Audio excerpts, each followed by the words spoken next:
Do you notice that they have the same amount of ink on them? Do you notice that they're made out of the same virtually worthless stuff? It's paper. Did you get it? It's paper. When we create money, we have created an instrument of value that has no value of its own. And it's just as expensive or inexpensive to print the 20 as it is to print the 1. I'm here to prove to you that bankers, especially in the Federal Reserve System, make multiplied trillions of dollars and never create one thing of value. Are you with me? You want to learn this or not? Are you sure?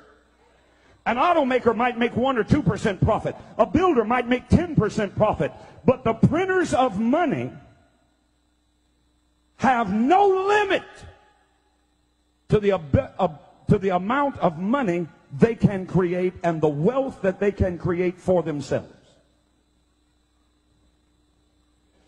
Money's the bloodline of a civilized society. It's the instrument by which a product is sold or bought.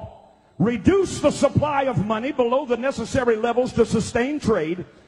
Reduce the amount of this in the system below the levels necessary to sustain the current trade, and you create a depression. In 1930, let me ask you a question. Did we not have farms?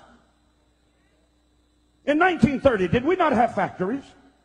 Did we have the greatest roadway system in the world at that time? Yes. Did we have the greatest communication system in the world at that time? Yes. Did we have the greatest opportunity of trade with oceans on both sides and water systems like the Mississippi River running through the width and breadth of this nation? Did we have ability to move our goods and services? Yes. Did we have transportation and roadways? Yes. What did we not? Did we lack workers?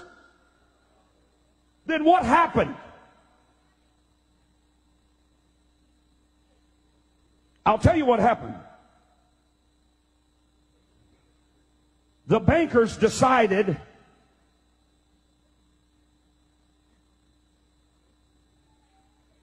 no more money for you. They got out of the stock market. I can give you the family names. They got out of the stock market the year before. Do you know all the money that was lost in the stock market as people began to sell their stocks one after the other, after the other, after the other, and stocks that were valued at $10,000 were selling for 15 cents? And then they had to make a run on the bank because the banks, the stock market had said, oh, I'll tell you what you can do. You can borrow on margin. In other words, you can buy, the economy's really good here in the late 20s. Here's what you can do. You can borrow on margin for stocks. You can buy a stock at $100 worth of stock. You can buy it for $10, and we'll lend you the other money to buy the stock, and the stock is skyrocketing, so you stand to make a great profit. What they didn't tell the American people, and what you still don't know today, is that when they did that, they also put into that legislation that they would have a 24-hour recall. In other words, however much stock you bought, it would make a lot of money, but they could call that stock in, and you would be required not only to pay for the stock, but to pay for what you borrowed at interest from them. In other words, now you got to pay the $100 that they loaned you, but they're the ones that are calling it in. So when they called it in, you didn't have the money to pay for it, so you ran to the bank. But the bank only keeps 20% money on hand. They loan the rest of it out, so only 20% of the people could get any of their money out of the bank. So the banks collapsed, the stock market collapsed, all at the whim of the bankers who decided they wanted to make the money. Watch me. Watch me. All that stuff was being sold. $100,000 farms were selling for $3,000. Who do you think bought them?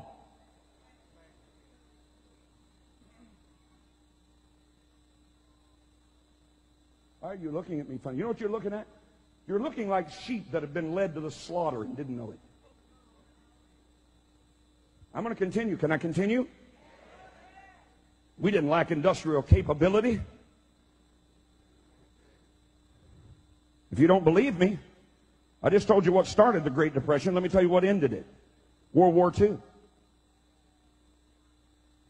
And all of a sudden, the same banks that said no money for farms, no money for food, put people in soup lines, no money for commerce, no money for railroads, no money for roads, no money, no money. All of a sudden said, war? And all of a sudden, factories that were closed down began to work 3 shifts. Where'd the money come from? The same pockets that refused to give it before. Because they decide when it will be printed, how much will be printed, and how much usury or interest will be paid. Not the federal government.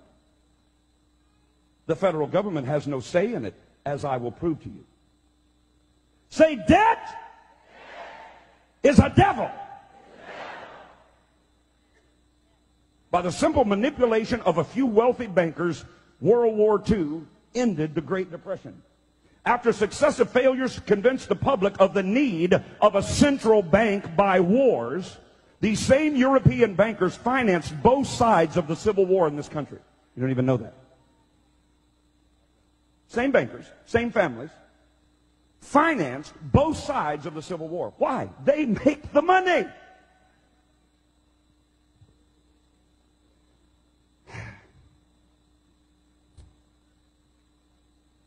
After they couldn't get the American people to swallow the lie of a central bank by creating war, they decided they would artificially create, listen to me, recessions, depressions, inflations, and panics.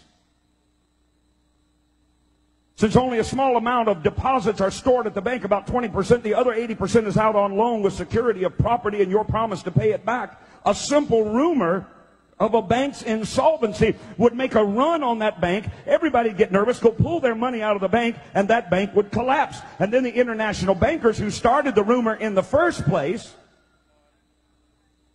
would look like prophets. P-R-O-P-H-E-T-S, prophet.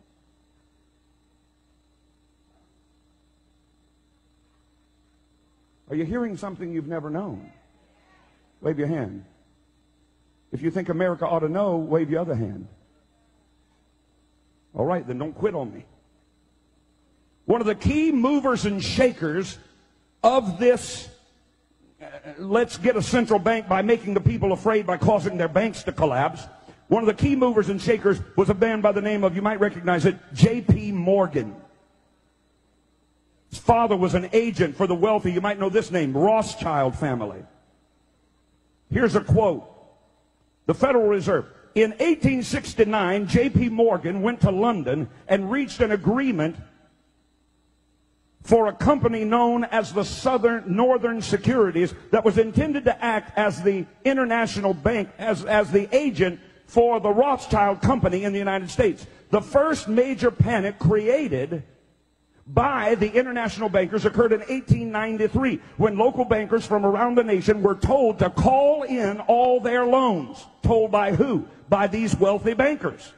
Senator Robert Owen testified before a congressional committee that the call on the banks, watch, testified before a congressional committee that the bank he owned, this was a senator, received from the National Bankers Association what came to be known as the Panic Circular of 1893. It stated, you will at once retire 1/3 of your circulation and call in 1/2 of all your loans. Why? Because that makes the bank collapse.